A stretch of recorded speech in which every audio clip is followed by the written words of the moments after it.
Magandang araw ka barbers. Mayroon tayong isang customer.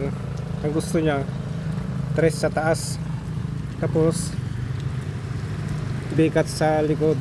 Hindi ko nga alam kung anong gupit to eh. Basta ang sabi niya bikat sa likod. Try nga natin ka barbers kung anong kalalabasan to. Ayan, fast forward ko muna para mas madaling matapos. Mainipin kasi akong minsan eh. Ayaw ko yung matagal. Ayan.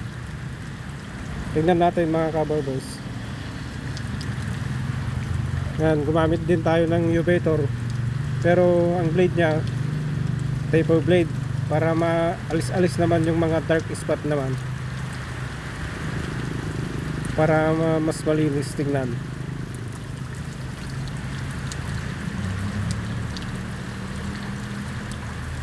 Oh.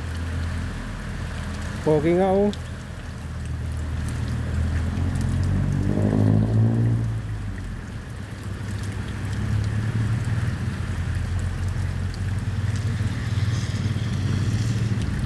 Tapos dito sa bandang likod, gumamit tayo ng thinning scissor para matanggal yung mga dark spot ba.